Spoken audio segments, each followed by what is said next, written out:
playing tank-style top laner. That said, most recently he started to show that he can branch out and be more of that carry-oriented that Unlimited Potential would need him to be. So it's kind of a big question mark over him, and he'll get the chance to prove it against a former world champion in Looper. Yeah, we'll have to see now as we do get into the draft for game number 1. M3 over on the blue side, UP hanging out on the red. Gragas actually the first ban there for M3, so we talked about the jungle pool maybe getting shredded, starting to see a bit of that already. And that's a big overlap between Condi and Amy. They're going to prioritize Gragas, Rek'Sai, and possibly Lee Sin. I'm actually pretty confident that we may see that come out. I really want to see the Warriors jungles and moving away from the Cinderhole because it has not treated their aggressive jungle style very well. I agree. I think in this matchup in particular, double warrior might be something we could see as Janna actually eats a ban there. So Love City going to get that taken away from him. Sort of a curious ban, but every now and then we see support bans in China. It could really just be showing the hand that Unlimited Potential want to go for a hard engage style composition. Obviously, Janna with the Monsoon has a massive reset. And since Gragas was taken off the board, that means the two primary champions with the biggest resets in the game, the Cask and the Monsoon, are off the board. Yeah, and then another good support taken away is Alistar actually eats a ban, and he's been seeing a lot of love, whether it's in the bans or in very early in the picks. Alistar's been very popular in the first early weeks. Which pretty much tells us that if Nautilus is left open, that he'll be the first rotation support, as that's kind of the holy trinity of the supports there. Yeah, oh, they're so strong. I mean, Thresh as well is probably the other one. Thresh, that rounds Nautilus, out and Alistar. Yep, those are the three. So we got one ban already. We'll see if UP want to answer, but it's Hecarim that they take away from Lupo. No surprise. It's weird that they would go for the Janna and then the Hecarim. Hecarim's been pretty much consistently banned throughout the LPL. Picked or banned, he has a very high play rate as well. Again, it's the fact that Hecarim, when he's on the board, he can start a team fight at pretty much anywhere, anytime with the Onslaught of Shadows. They love using the teleport, especially for setting up on dragons, getting those deep wards behind TPs and having the home guard come in. So pretty standard stuff. Some faith in Looper there as well. Again, his teleports in general play has not been up to standard for Looper. I hear he's known for TPing. He was. I mean, he's certainly, when he does do it, he looks like, again, his old self as Fizz finally gets a ban here. This is where things get exciting in the LPL. So obviously it was Zatai that kind of broke out the top lane Fizz. It's now kind of become between two builds. You have Flandre's Trinity Force Fizz, and then you have Zatai's Cinderhulk Fizz, and it's been all the rage. Yeah, I mean, it makes sense, right? Strong champion, lanes against most of the common top laners quite well. As Kalista against SMLZ going to be the final ban. So M3, plenty left open, but everyone's favorite might be our first. Yeah, yep, not going to be surprised. There it goes. Rek'Sai being picked up, and obviously we talked about how Condi and Amy have a lot of overlapping jungle pool champions, especially looking for that aggressive style. Gragas and Rek'Sai were going to be the two priorities there. It's now going to be, is Amy going to go for the Sejuani, or is he going to go for a warrior style jungler? I actually have been impressed by aggressive junglers on Sejuani because they get really creative with their pathing, with their ultimates, with their early ganks. As long as already locked in Rumble, by the way, so wants to keep that away from Looper. We saw his decent Rumble game yesterday, I believe, so that is a very bold blind pick, but sort of a blocker pick to Maokai as well. I mean, pretty much with Hecarim off the board, then it's Maokai. Rumble does a great matchup against Maokai, and likewise, again, because we're in China, because Unlimited Potential are very much a team-fighting team, Rumble's going to offer so much power there with the equalizer on those dragon fights. Yeah, Siva locked in there as well, so we kind of moved between a couple of champions. Could have maybe picked up the Sedge, but can leave it for later, of course, with Rek'Sai already picked up. So not that much synergy Rumble Siva, but still going to be just fine. It's like long-range initiation, and then you just pop the Siva roll to make your team catch up to the equalizer if you want to play it down that way in mid lane. Really happy to see Sivir picked up so early in rotations. This is something viewers possibly new to LPL. Sivir is a big priority champion, 81% picked rate. Yeah. So, pretty high win rate too. Yeah, and you'll see her very early in rotations or possibly even banned. Yeah, and we've started finally seeing Sivir bans this week, but goes over early to UP. Thresh is locked in for Live City. Nautilus still open, by the way, so an option there for Hart if he wants it. And Na's going to be the pickup once again for Looper. I mean, he can't take Maokai, so he's going to take Na. Yeah, and Nara's going to do fine against Rumble. Again, it's a resourceless champion because the fact that Maokai has the... not only does the Maokai Rumble matchup, it's not the funnest thing, but also Maokai has to deal with his mana, whereas Nara is just dealing with his Fury Bar versus the overheat of Rumble, so miss a resource there. Curious that Love CD decided to go for Thresh versus Nautilus. He has looked more comfortable in the past on Thresh, but Nautilus is just so dominant in that 2v2. Yeah, I think it's excellent with Sivir as well. That's sort of the other reason I'm not too sure about the pick, but he'll take comfort at least for this time around as UP going to round out their draft. We already have the Nautilus locked in, not too surprising there for Hart, and Amy is going to go for Sejuani. And now it's going to be curious how Amy's going to perform on this. So the thing about Amy is He's actually qualified 2 teams up into the LPL, but unfortunately, whenever it gets his chance to finally play on that stage, he's moved back into the LSPL. So a bit of a veteran player for LSPL. He's been all around the scene for quite a bit. Finally gets his chance to play on the LPL stage. He's a very aggressive jungler, very high in mechanics, and so when we shifted over into the Cinderhulk meta, it just didn't really favor Amy's play style.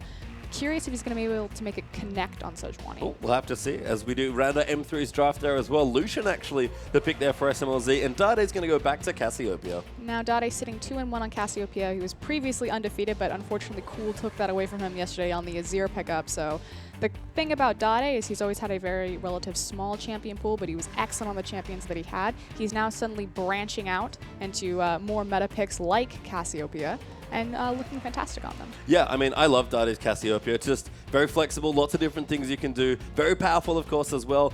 Be curious to see if UP want to just opt into the Azir matchup, but not looking at it right now. Hart, he's gone through a lot of different champions, and this is a counter pick we're starting to see a little bit more. Varus is the last pick for UP. So the idea about Varus, and we saw a little bit of the Lux hover, I kind of like to call it a pseudo Nidalee or a pseudo Lux. Effectively, you have a long range poke that goes through minions, and so it's all about the Q-max and about prioritizing and itemizing CDR and armor penetration, because it's just about impairing that piercing arrow. Yeah, and the other thing, of course, though, is that unlike the Azir matchup, which is the other popular matchup we see Varus picked into, Cassiopeia ever hits you with a poison, you're probably dead. Completely dead. I didn't get a chance to see his summoner. Did he pick up the cleanse or did he go for the exhaust? No, Punish does have cleanse. So very smartly being like, you know what, I really don't want to get too wrecked in this matchup. And we'll go through the rest of them once again here. Looper versus Long on the top side to kick things off. Nav taking on Rumble. The expectation there, we saw Looper had a fantastic game on the Rumble. We know that we have a hard engage comp coming from Unlimited Potential. And we can see, again, more hard engage coming from the jungle. Rek'Sai versus Sejuani. Starting to see this matchup quite a bit along with the Gragas Rek'Sai as well. This definitely favors Rek'Sai just because she's so powerful in the early jungle, able to invade Sejuani. Yep, Dade back again. This is certainly the matchup that I'll be looking for here in this one. Cassio versus Varus and Punish. With the counter pick against Dade looking good potentially as we'll go back to standard things now on the bottom side as SMLZ's Lucian versus Skatch's Sivir. And then finishing up, of course, with Love CD versus Heart on the Thresh and Nautilus matchup. And again, lots of hard engaged champions. People like to favor the hooks. We saw a Janna ban, but haven't seen that much of a Nami as well. Even Morgana's actually been pretty absent, to be perfectly honest, with all this hard engage running around. But it is China. They love to fight. They love to kill each other. We're going to get a lot of that in this game. I hope so. We are, I believe. Bloodthirstiness everywhere. That's all I want. Speaking a little bit about Nami, we actually haven't seen a ton of her. She's not really well known for the LPL. She started to appear early last year at the playoffs when World Elite picked up their Korean coach Hero, and I think it was Conan who brought the first Nami over into LPL, but she's never been kind of a big priority pick for them. They had a small period where it was Morgana, Nami, they were all the craze, but it's always been about this hard engage, and we talked about how Sivir has a very early prioritization in the LPL. Likewise, so does Thresh. Yeah, I mean, Chinese supports have been playing Thresh forever, yeah, for a long time. You know what, let's see what Chinese Thresh does today as we're about to get into game number 1.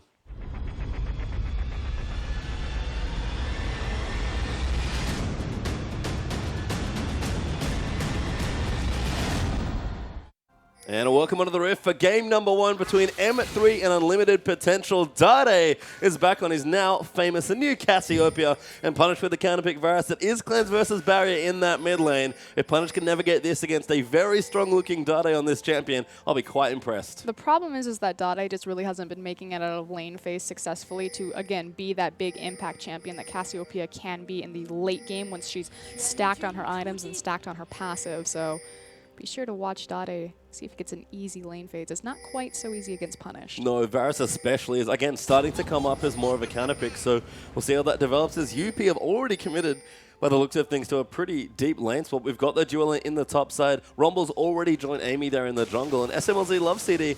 You can tell with the lane they probably want the 2v2, but UP gonna dodge it. Yep, and this is what we've seen really very common with Sivir matchups, is they just rotate her up into the top lane just because her wave siege is so good. Likewise, it opens up that if Hart wants to roam around with that Nautilus, obviously he has strong CC. Sivir just gets free XP to level 6. They can then transition that to a very easy dragon fight with the Armor Hunt. And this is kind of the funny thing for me about Sivir in lane swaps, especially as Punished eats a bunch of early poison to lose a few early level 1 trades. Sivir just sort of says, you know what? If you want a lane swap, I'm definitely not freezing, because she almost always fast pushes. Skatch is actually betraying me here.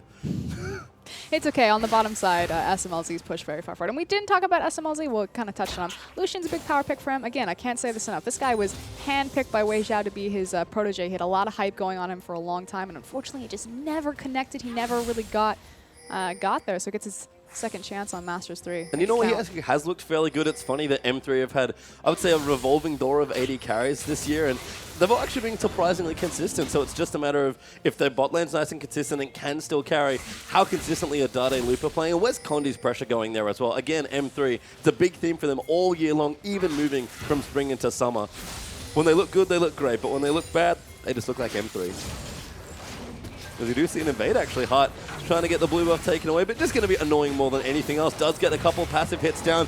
Can't steal it though as Condi does smite it away. Gets flayed out there as well. Scatch will rotate in for a bit of damage, and Amy, a little too late to try and steal level 2, but no one left for him to try and kill. I love the power of Nautilus. The fact that Hart was so confident. He literally ran in between them like mosh pit in the middle of 3 people and just dropped his E to be a nuisance, try to pick up some EXP on maybe one of the Sentinels for the blue buff. Yeah, and that's one of the other nice things about Nautilus, is just so strong in the early levels. You effectively get 2 CCs, Riptide for the slow, and your passive there for an extra snare. So we've seen it time and time again. I think Makeover's doing it recently as well. Just get in the jungler's face in a lane swap. That said, they are continuing with their vertical jungling. Obviously, Master3 have complete control over the bottom side. It's going to be curious how early they're going to rotate into a possible dragon. They do have great damage because their jungler is Rek'Sai. She's very healthy on first clear. Yeah, very healthy indeed. And actually might even be looking for it now as SMLZ actually finds himself in a 1v1 against Long of all matchups. So a bit of a weird one as Loop can't figure out quite. I was actually jungling still with Condi. I did find him. Well done, Mini, now hiding over at the Grom. Again, they're going to keep taking some jungle. Level 3 might be time to pull the trigger on the dragon as Long's going to have to back a little bit further away now that Love City's rejoined the lane. Here comes the gank path, though. There's a fantastic path with the tunnel. Very nice there, Love City. Flash play in there. Condi looking for a flash on Borrow goes in. Long's going to take damage, and first blood goes to SMLZ. And you always have to be so conscious of that gank path when facing against the Rek'Sai, coming from behind the tower, getting the tunnel over there. It was a nice flash knockup. And you can see Dade actually starting to struggle in their matchup. The early levels are fine for Cassio, but Punish, now level 4, approaching level 5. 2 points in the arrow already, and Dade's forced out of lane. And this is really the strength of Varus mid. Just look at the range on that arrow. He can effectively stand at his tower, you know, clear 5 lanes worth of distance, a whole, I wanted to say football field, but then I realized they might mean different things between you and me. Yes, they probably would. But, you know, I'll take the meaning here as Punish going to keep pushing his waves in and just try and annoy Dade. Dade does go back and get his tier, though, so going to start stacking that up as well. But Punish, if you can continue on this path right now on the Varus, will really keep this Cassiopeia in the lane. And this is really what Varus just wants to do. He wants to sit back, itemize his CDR as well as his armor penetration, and he's just going to pop his Qs, stand to safety. The nice thing about taking Varus into that mid lane is that it is the shortest lane, so obviously the fact that he doesn't have any built-in gap closers or escapes doesn't punish him as hard, especially while he still has that flash. And again, I want to touch on the cleanse. Taking cleanse against Cassiopeia is absolutely necessary, and a lot of people would think that it's because of the petrifying gaze, and no, it's not for the petrifying gaze, it's for the poison. So obviously if you cleanse the poison, she doesn't get the reset on her Twin Fangs, which pretty much denies the difference in damage between a, 1.5 second cooldown on Twin Fangs versus a 7-second cooldown on Twin Fangs. Yeah, it's a big DPS drop for Cassio. We talk about how standing DPS and how strong it can be, but not like good when, again, that poison isn't there as Dade continuing to pressure in actually onto Punish, trying to keep the wave a little pushed up, but Varus will be Varus. He'll just sit here at 575 range and keep wave clearing. And the question is one of these teams really going to strike, and where are their win conditions? So Amy, obviously on that Sejuani, the obvious point is, oh, Sejuani's level 6, the Glacial Prism. The thing about Amy that's a little bit curious, especially as he sets up for a gank in this top lane, is that he has the lowest kill participation. Ooh, Dade forced to flash that ulti actually. I don't know if it was hitting for Punish, but enough pressure there onto Cassio to force him away. Top lane gank, there will go Orion as Amy backs off there. Lupa playing safe for the first time in the last few weeks here. Not going to get himself killed just yet. And again, just touching quickly back to Amy, the fact that he has lowest kill participation on probably the most impactful jungler of Sejuani. Long in trouble once again. Love City trying to line up a hook but doesn't have it, but you can see SMLZ hasn't even actually gone back yet, starting to bully kind of the stitched together 2v2 lane of UP here of Rumble Nautilus, which probably going to get pressured in by 2 range champions. It's really just the punishment, yeah, of having the range versus the 2 melees. It's a little bit more difficult since the changes so many patches ago on Rumble to last hit under tower, but doing a decent job, 14 CS to 18. Yeah, going to get a bit of help there from Hart as well, so not too bad as Dade also hit level 6 now as well, so feels a bit of added protection and kill pressure there with his ultimate, but Varus going to get his first blue buff here as Amy donates this one over. He's already got his tier as well, stacking in towards that Manamune, and Punish already missed an ulti, but it was forced to the flash as SMLZ going to take the Lantern to safety as Hart tries to get aggressive. Sketch actually even popped his ultimate, but doesn't find the kill. Sketch was trying to be a little bit cute right there because they saw that it was Rumble. They lost track of Sever, trying to come in through the back of the lane and get a good engagement with the On the Hunt, obviously because he was sitting up there getting the solo EXP, but fortunately doesn't quite connect. Yeah, and SMLZ now level 6, so if they can find a good hook, good culling damage might come through. Hart especially quite vulnerable at this stage of the lane at only level 4, but looks like Lucha wants to go back. Sketch has actually returned first with a BF sword, so a nice early power spike in this lane. Love City actually, yeah, going to find Sketch in there, but shield comes through. Love City hits a boomerang blade. That was very ballsy by Thresh. Yeah, I don't know why Love City stood that far forward. That could have ended in disaster, but get some decent damage. Also had Condi in the wings. I think was hoping to bait them in there and maybe bait them into a tower dive so Condi could swoop in, but Lucian going to go back. BF sword, Avarice Blade now for SMLZ, so we talked about power spikes and lane. We'll shift back to Lucian now, and that Avarice Blade, very good investment for what's now on standard 2v2 lane. And then now it kind of gives away his itemization, the fact that he will look towards... Actually, no, he could still go for the Ghost Blade. He could. Mid-game power spike versus the static Shiv for more of a late-game oriented build. And look, we're seeing so many Avarice Blades on Chinese AD carries. It's just like, I don't know, I want to have my gold thing. I don't know what it is exactly, but everyone is building Avarice Blade relatively early into their build, even before they finish their first major item, usually Infinity Edge in a lot of cases. So it might just be an LPL thing, not too sure, but certainly Lucian especially does get a bit of flexibility with the item. This is going to sound very bizarre, especially when we think about China as the big 5v5 teamfight region, but lane phase is very important for a lot of these AD carries just because they are, for a long time, kind of considered the center point and the kings of their teams if you think about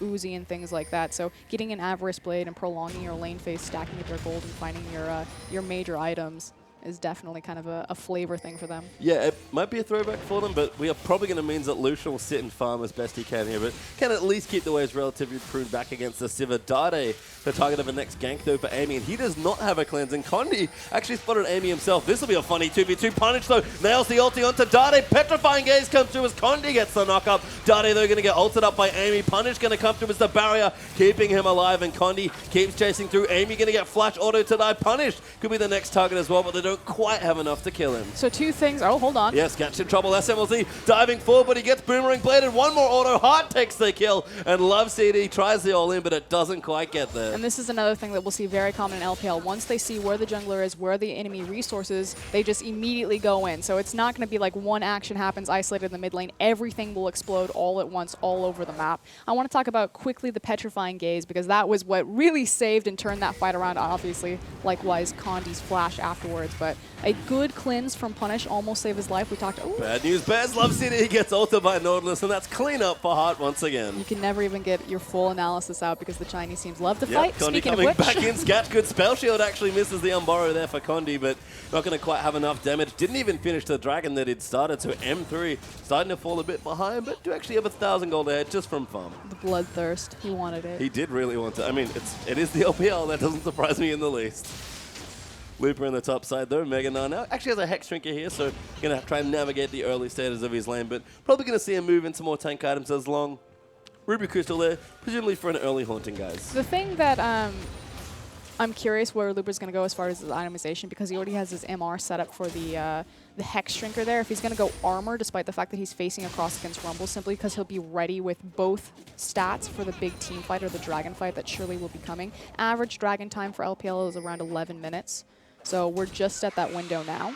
I mean, it's funny that even with the lane swap, M3 couldn't actually get the first dragon, so we are going to have a first dragon at around the standard time, maybe a little bit later than normal. But again, Condi started it, couldn't get it done.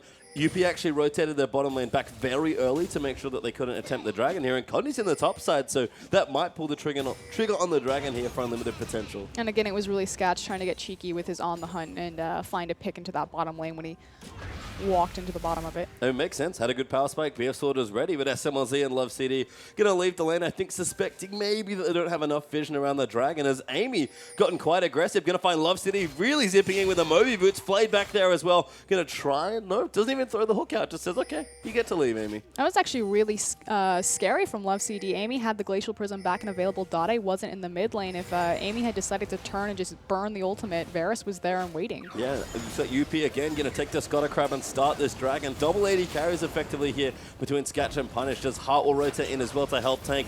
Dade is in the area. He's got some decent itemization coming through, but puts the ward down. We're going to fight for this dragon.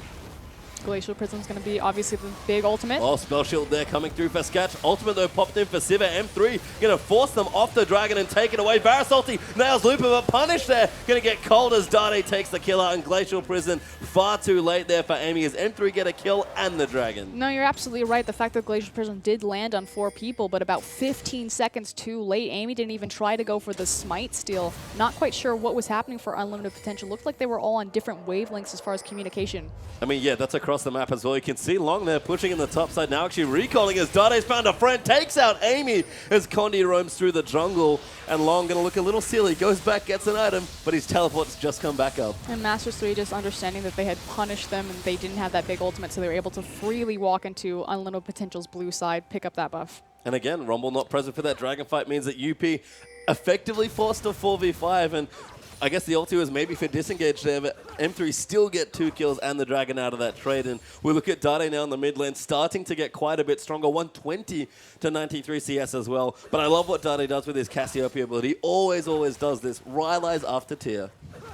I really like Rylai's. So we talked about how Cassiopeia is more of a sustain mage. Wow, stuttering there. Sustain mage versus a burst mage. So obviously the longer... This is going to sound really basic. The longer she's alive, the more time she can rotate through her cooldowns, the more damage that she's going to output. And that sounds super basic, but it means so much more for Cassiopeia because of her cooldowns and the fact that she gets the reset on her Twin Fang versus someone like Annie who's just going to go in and drop a single rotation of her cooldowns and then pretty much be done. Yep, and I mean, even just to extend it, you get the single target slow off Twin Fang as well. Like Rylai's gives Cassiopeia personally as well. It's just so much goodness Gap out of the close item. as well because you have the control and the slow as well as her speed up from her poison. Which you definitely need because you're real slow and you don't have any flash or maybe a Sivir ultimate to help you. And Dade, he's finished his Rylai's. He's ahead of Punished in this lane. We talked about Varus being able to keep control of this lane and being very strong, but Dade is in complete control now.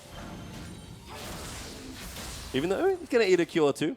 As I say that, of course. Sorry, Dade. Singing all of your praise and all of a sudden things go wrong, but he'll be fine here. Punished again. Going to keep farming where he can, but even the health that Dade has and the fact that he'll get health back off Twin Fang as well, he's going to be perfectly fine in that 1v1 matchup. And it's not as terrifying for Punish, the fact that he can just sit back by his tower and use his Q. Again, Varus, because it is such a short lane, he's not in any immediate danger even without his flash.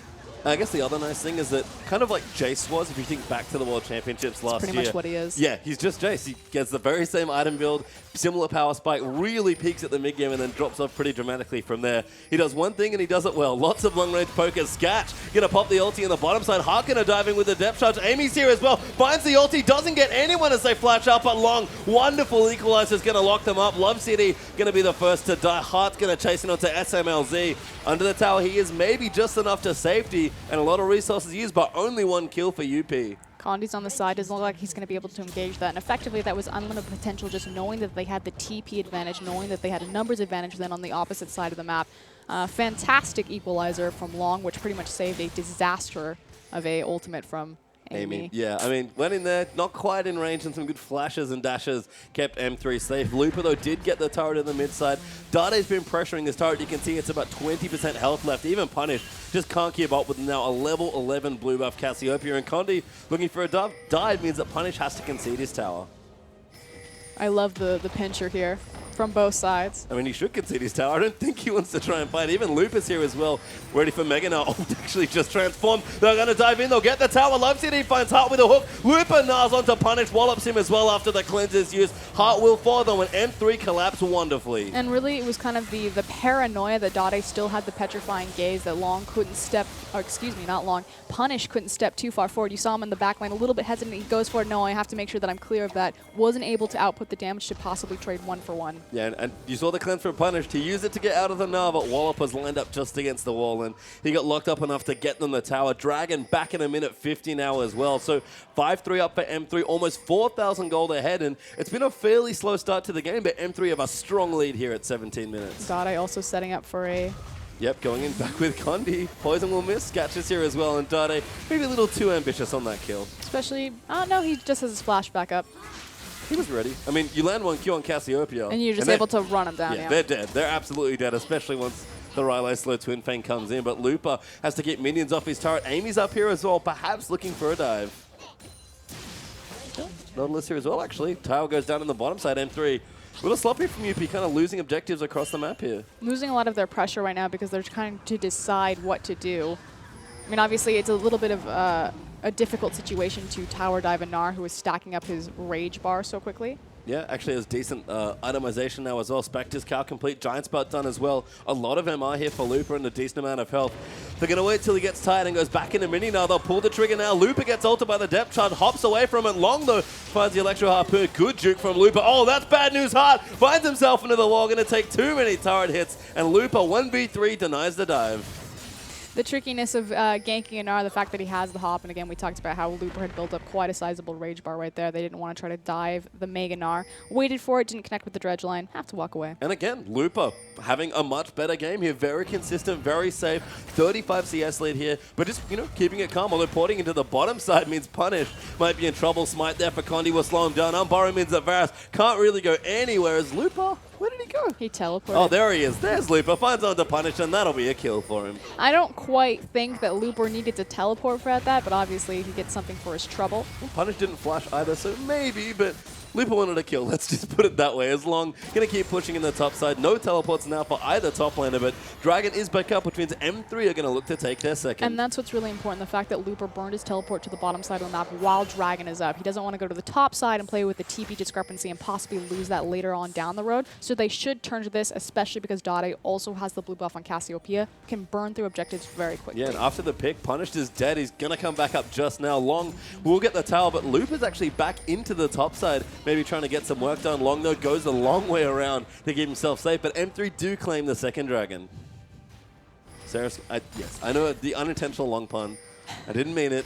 Dade now with his Seraphs as well. Zeal also completed for SMLZ, so we're going to look for that static shift coming up fairly soon. Love City trying to land a hook up onto Hard here, but has to be careful. Amy needs someone. The box comes through. Love City gets ulted as a Glacial Prison comes out. Sketch dives in. That's a kill. Dade gets exhausted and misses his ulti, and they'll keep going in. Dade hooked up, snared for days there as UP pick up a second kill, and that team fight starting to mount itself. UP 2 clean kills. And that's more of the Amy that we expect. The C hero, kill hero, finds the pick, lands the Glacial Prism just on Thresh, but may turn into something more for Unlimited as they approach this tower. Can see Looper as well. Got his AoE wave clear out with the Mega Gnar, so we'll clear out the minions relatively quickly. The rest of M3 will come in. Good three-man slow from the boulder toss, but M3 just here to try and keep the wave off the turret.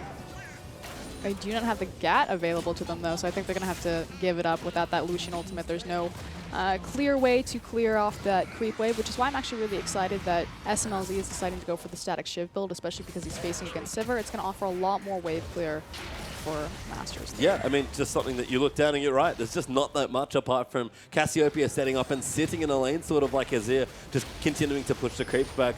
Or SMLZ using his ultimate, so I agree. I actually like having a bit of secondary wave clear. Looper as well. Randy one's completed now, and Giant Spell even up for Condi means that people are getting tankier and the damage items are starting to come through. But we saw the gold lead before, about 4 or 5k ahead for M3, now only 2,000 up. They lost a lot of their pressure, kind of in their wandering around the lanes. Looper's teleport in particular, the fact that they took the dragon and then he rotated back to the top lane as opposed to maybe taking the dragon, consolidating their pressure points mid and trying to get something more there.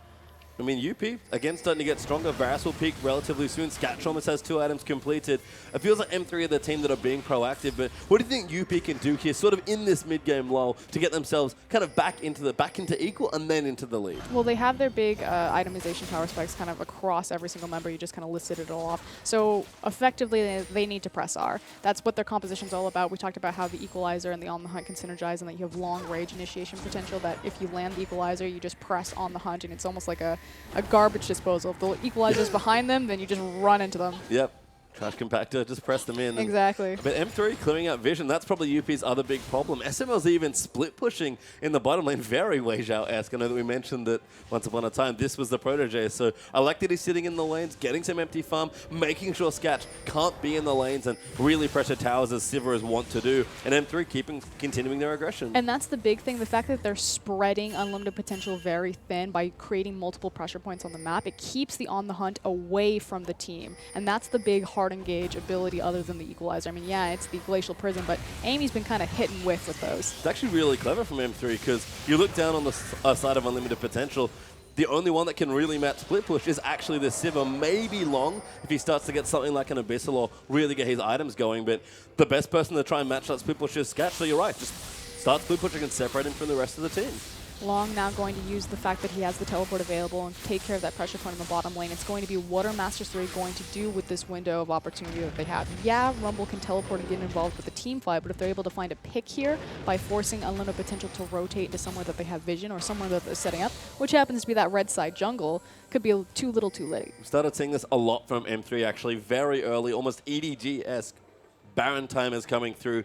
As soon as they get a pick, someone's making the call, and they're going straight to that Baron around the 25-28 minute mark. So I think that's the reason why all that vision's consolidated back over. Dragon's not up right now, so you don't really have to get your vision around there. So they've been trying for a pick for the last few minutes, it seems like. No, you're absolutely right. Anytime Dragon goes down, that's obviously the big objective that's on the bottom side of the map. And so when it's not there, you have a 6-minute window where you can play to the opposite side. And the Baron threat is always going to be very early and very present from Masters3 because, again, they do have a Cassiopeia, especially when she has that blue buff, because she's able to reset her Twin Fangs on a motionless target.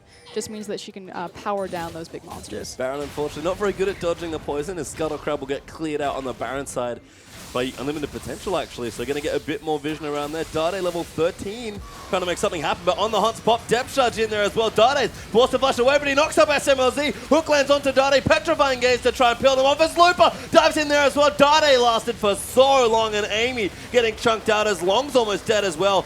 Goes into zonies but didn't pop his Flame Spitter, and it's a lot of damage poking through. Love City though takes out the Rumble, flashes forward. Condi's coming through, gets some up onto Amy, but Punish now turns around for the damage. A double kill for Varus, and SMLZ and Looper trying to run. Q will miss as Looper jukes it. Flash forward there for Varus to try and slow them down, and a lot of summoners burnt. No one else is dead. Looper dodging skill shots like it's his day job. And a big trade there for UP, but just somehow only 3 for 2. Dade did everything in his power right there. Survived for so long, landed an amazing ultimate, but unfortunately, kind of a questionable Lantern. I think it looked so good for Masters3 because SMLZ was just untouched in the backline, kind of ripping through Unlimited Potential's front line. But then, Love CD flashes forward, pulls Condi into a Lantern. It's a 2v3 instantly. They're deleted off the map. So not quite sure. A little bit trigger happy. Maybe. I mean, they had to respond to, again, another press R and all-in comp there from UP, and they did well to get their team comp in place. Amy actually did something really smart. After the initial engage,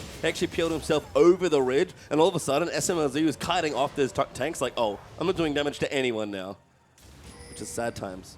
Pro tip, kids, definitely do damage as an AD carry. His heart going to try and get some more vision down here. Dragon is back up now as well, and you can see both teams starting to converge on the objective.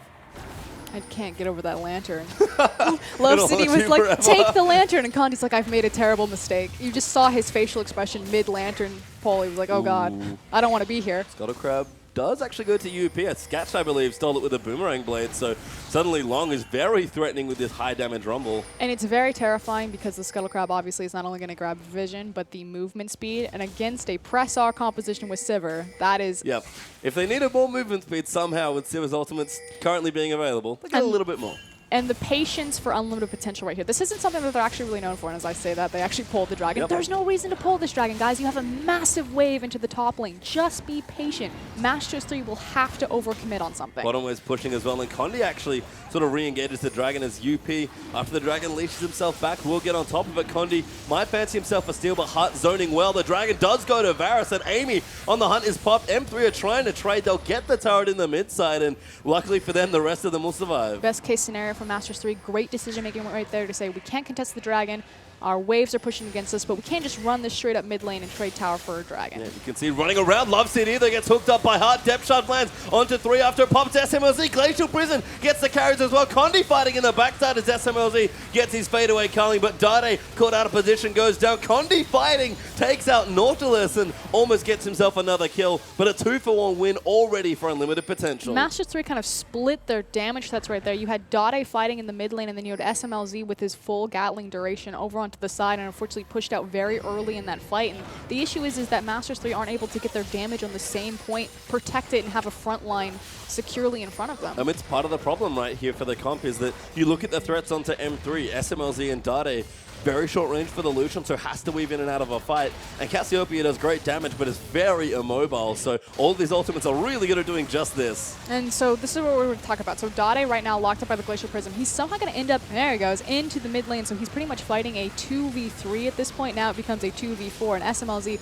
over to the side, not able to do any damage during the duration that Dade is face-tanking the entire team. I mean, they really don't want to split up. They kind of want Dade and SMLZ to sit together, Yep, and then when they run in, use the ultimate to peel. A front-to-back composition. They need to have their tank line in front of them because they do have a very low mobility Cassiopeia. Yeah, and I mean, Dade, you saw it when he's standing in the right spot. He does great damage. Otherwise, just kind of going to die to plenty of damage that UP have. And their comp especially does a lot of damage right now. Punish, he's basically done as far as items go. He doesn't need anything else. But this is also what's so great about the Varus into the Cassiopeia matchup is that he can put out his massive burst spell, again, that piercing arrow, completely outside of range of the threat of the petrifying gaze.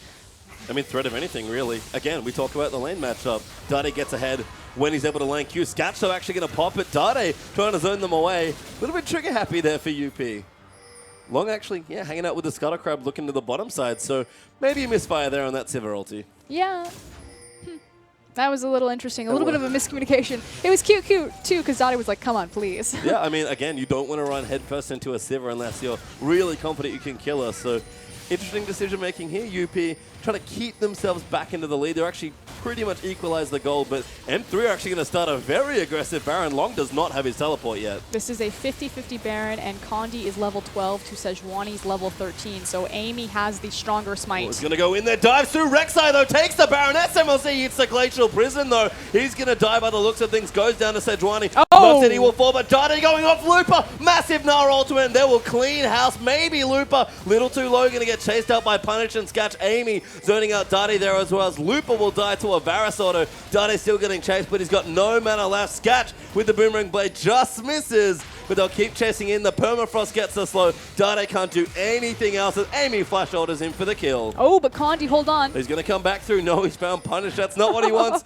Immediately forced to leave the area, and M3 get the Baron, but UP win the team fight. Oh, wait. Actually going back in. Condi, Cinderhawk only going to go in top of Punish, but Varus can't do much by himself. Amy's going to try and help him out, but that might have been a mistake from Sejuani. Poke from Varus is good. Amy forced to go over a wall with the Arctic Assault, and Condi trying to at least buy some time. Still got his pretty secret. How thirsty is he? Pretty thirsty by the looks of things. Oh, ulti lands in. Amy comes through. Scatch will land in for the damage. On the hunt being popped, and Condi a little too greedy. Amy follows in with the Arctic Assault after the tunnel. Condi with a lantern doesn't take it as a network set up, and that was so aggressive by Rek'Sai. 45 seconds later, it finally all ends. Condi manages to keep his Baron, the only one that Master3 made away from in that fight. Wow. So big issue, of course, was the fact that Dade didn't have any mana for the duration of the fight because he didn't have a blue buff when he went in to do that Baron. So all of the damage and all of Cassiopeia's big damage output had been already expended on the Baron, so it wasn't able to translate into the team fight. Can we talk about how Condi got the smite off, however? Yeah. With Amy having the stronger smite. I mean, look. He deserves that Baron buff. He did deserve that Baron buff, and apparently chased away 3 members of Unlimited Potential and didn't die. Again, buys a little bit more time. SMLZ going to clear the... There we go, clear the red buff. Nailed it. Good. Okay. He's got it. Dragging up in a minute 25, and we'll see what teams want to do. But we can talk about what that effectively means for either of these teams, because obviously with only one Baron, they can attempt to use it to siege. I mean, Condi can, if he wants, get caught by Heart as Riptide will come through. Lantern is there, but Condi getting zoned away. Long trying to stand on top of it, but the Lantern is found, and Condi gets to safety. He changed his mind right there. He was trying to use Rumble's childbearing hips to block the Lantern. Hey, man, that robot's not fat. He's got big pieces of armor. As Looper in the top lane actually split pushing with his teleport up as well. So again, Dade's maybe had a bit of a hit or miss game. 4, 4, and 5. decent, but certainly been struggling with all of the big teamfight ultimates from UP. But Looper, having a very consistent game in the top side, is actually going to get the turret for himself. And this is something that Looper has actually really shown on his Gnar games. It used to be last split that the only champions that he could really show up and be consistent on in the top lane were Gnar and Lissandra when she was a big pick for the meta. Yeah, I mean, Looper's Gnar certainly impressed me more than his hack room recently at least, so I'm glad that he's got the champion. He's playing very well. He's got a Thornmail now as well to really run down the threats of Varus and Sivir that UP have, and he's already got the early magic resist from his lane, including some Merc Treads, so as far as big frontlines go, Looper's pretty much set for this next dragon fight. As he waddles his way over there. Yep, does have his teleport, but would rather walk down instead. M3 going to clear out a little bit more vision, but third dragon possibly for M3. UP going to look to stop that and even them up at 2 apiece. I think we're going to have quite the fight here as UP turn his own away and get some poke down. But again, dragon fights are so punishing for Unlimited Potential's composition, not only because of the Sivir, but obviously this is exactly where Rumble wants to be fighting long, looking for that equalizer. M3 are going to force the issue here. Looper needs a bit more rage by the looks of things. Dragon pulled out again. The damage is good from both sides, and Amy might come back in. Does get the smite this time, so that's even, but gonna try and force the issue. Ulti lands onto Love CD from Varus. He just gets chunked out as Hard takes the kill. Amy finds Dade and Condi as they just descend upon him. SMLZ trying to go in as Looper with an absolutely massive ultimate. Might have turned it around. SMLZ still fighting, forced to flash back. Long takes him out though. Amy's gonna go down by the looks of things as Looper and Condi team up. Long gonna get chased out there as Looper's got a little bit more Mega Gnar left. Slow lands again there. Condi's going to chase Looper now. Mini Gnar form. The Umbaro lands the flames, but as there, Zhonya's lands out. Looper's like, oh no, I have to run away, but Long, it's not enough there. Boomerang lands in. Condi's going to get the next kill. Hard will Spider Knot his way to safety, but another close team fight, 4 for 3. It's like Master3 steal talent from one another. If Looper's having the game of his life, then SMLZ or Dade are going to completely drop the ball. If Dade has an amazing team fight, I mean, that team fight right there. Looper gets an incredible Gnar ultimate. He's doing so much damage. SMLZ walks into melee range of Rumble and just gets shredded alive. And can we talk about the Baron, or not the Baron, the Dragon? The fact that Condi, he was originally on the back of the pit looking for the steal to tunnel over. Miscommunication again. When the Dragon actually goes down, he's walking around getting to the backside of his team. So not quite sure why no one's on the same page for Master3. I mean, again, it's sort of been the story of a lot of their losses at least. In this game, awfully close at this stage of the game. 34 minutes almost have elapsed. A gold lead still there for M3, but it's only 3k up at this stage. And with Dragons being neutralized, Baron, of course, not up just yet. A minute 50 on that one. We'll see if they want to fight over that as well. And if we've seen anything from this game, I'm going to take a wild guess and say yes. 5-4 up in turrets, a fairly even game as everyone's starting to get items, but let's see this fight again. Again, so the Dragon just went down. Condi finally gets into the fight. Not sure what happened with Love CD, just immediately obliterated SMLZ, now into the middle of the team fight. Yep, there he goes, walks into melee range. Didn't have a dash, I guess, but didn't walk He dashed forward aggressively to pick someone up by using the double tap, but all you need to do was kite back. Maybe. I mean, it's sort of weird that UP do have an extra carry in some ways with Long as well, as we see an extended chase gives Looper and Condi the kill. Though Looper kind of realized he almost made a mistake there. Gets the kill in the end for Condi. That was Praise Seeker lands for the last one. We pop back into the game and UP is sieging down the bottom side. And this is annoying. Punished. Long range there in his Varus. Good poke here as well. No blue buff. Dade actually has his, so gonna wave clear decently well. Looper in the top side, split pushing, does have his teleport.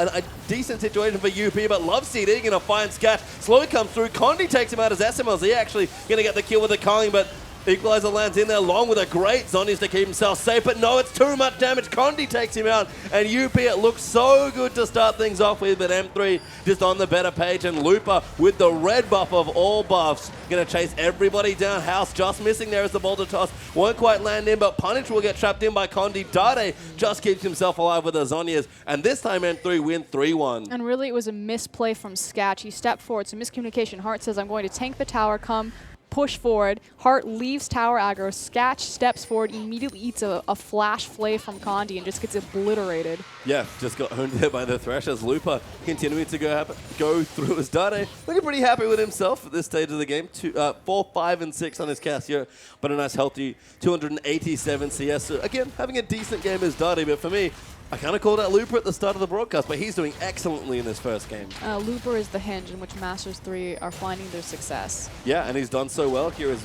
You can see Mini-Knock going to start shredding through the Baron. SMLZ and Condi teaming up as Dade going to join in. Has his blue buff, most importantly. Love City. It's actually caught Amy. Amy dives into the pit. He wants to kill. He gets ulti though, and that's a lot of damage coming through, but Long, he doesn't have his equalizer, and that's going to be a free Baron. Amy pulling the trigger a little bit too quickly right there, was trying to get the Smite steal, didn't have the Glacial Prism available, so we do see it pop right now, but he didn't have it as soon as he jumped into that pit, which would have been beautiful. So tries his best, unfortunately just a little bit too soon. Yeah, no vision either, so had to take an educated guess, and full GP Amy guesses wrong in that situation, and M3 going to charge down the mid lane with the Baron buff. This inhibitor turret is not long for this world. Well, maybe not actually. Decent wave clear as the Baron cannon. Nope, never mind. Punish takes it away with Varus. I mean, that is the one thing UP do have. They have excellent wave clear. Just the oppressive range from the piercing arrow. Again, we talked about how he's very similar to Nidalee or Jace. Yeah. Probably Jace, because Jace is going to be doing AoE splash damage with this Shock Blast. I mean, unless you have a really pumped up Ludens Echo as Nidalee. Not quite the same, but yeah, just really good with AoE wave clear. Great poke from a long distance. You can see punished again.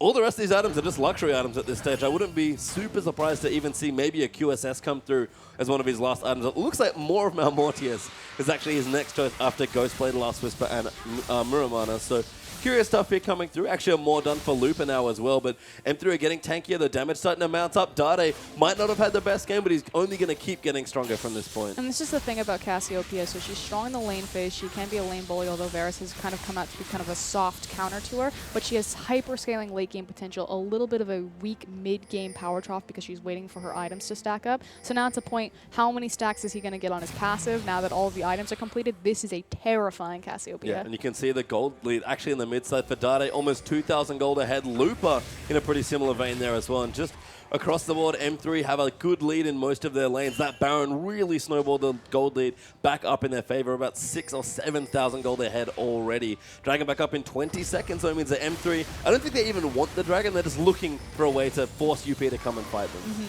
Oh, actually, ulti pop there. Condi fairly tanky, though. Going to get locked up. Gets lanterned out to safety. Hook, though. Lands onto SMLZ, and he QSS is out. Dashes away. Might actually be safe there, but Long with the equalizer. Glacial Prison actually missed, but Punish manages to take the kill. So many key ultimates used, and here comes the counter Maybe flank. too many. Dade coming in. Finds on the heart. Punish, though, gets hooked as Condi unborrows him. Now Dade coming through. Gets his zombies down. They have to keep fighting here. Looper needs to get a little bit bigger. Dade still fighting. It lasted quite a while. Looper finally transforms, gets a 3-man into the wall. Long pops his Zhonya's. Condi's going to melt down, and Looper trying to fight now. 1v2, can he take out Hard? He's a little too tanky on the Nautilus, but does get the kill, and Long, he's going to die as well. Looper, one man standing, gets the ace by himself. Condi's like, I'm here, I'm helping. Okay, let's talk about this. So the fact of the matter is so many key ultimates, the Equalizer and the Glacial Prism and the On the Hunt were all burned to try to kill one member, SMLZ, when he's cut out of position. Immediately the call from Master3 is, they don't have anything, let's fight them. Didn't go as smoothly as possible, but Looper coming up huge right there. They take the team fight and they may take 2 towers. I mean, Dade at this point is almost a distraction, it feels like, in these team fights.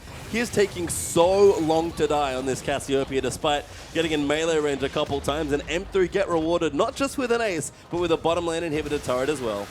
Are going to see the replay here. Yeah, so Condi going to flash in. That hook really just punished there. And Dade, you can see he's just living for so long here. I know, and he's really just standing in the middle of everyone. Unfortunately, his team just didn't have the peel necessary to kind of push everyone back and reset the fight. The Looper goes mega, and this is just great to watch. You can see how tanky he is. Even Long, with all of his rumble damage, can't do anything against this mega now. And that goes back to all the fact that the resistances that Looper has, the fact that he's that far along into his itemization, and that Long really prioritized damage before his resistances, the fact that he's sitting on the Hourglass, the Leandries, and the Void Staff. So this is a very threatening rumble to the backline carries of Master3, which he's had a lot of success getting on top of them, especially when people, you know, Relentless Pursuit inside of him. Yeah, SMLZ fancying himself more of a melee carry. This game is punished. Just like arrow there, no ultimate, looks a little similar, but Dade with the Void Staff now, gotten stronger. Sonya's, of course, that we saw in the last fight, instrumental in him keeping a little bit further alive and buying his Looper, especially time to go Mega now. But we've got a G8 now done for Looper. He's actually fully done as far as defensive items go, and he is, apart from that, more completely tank-based in this game.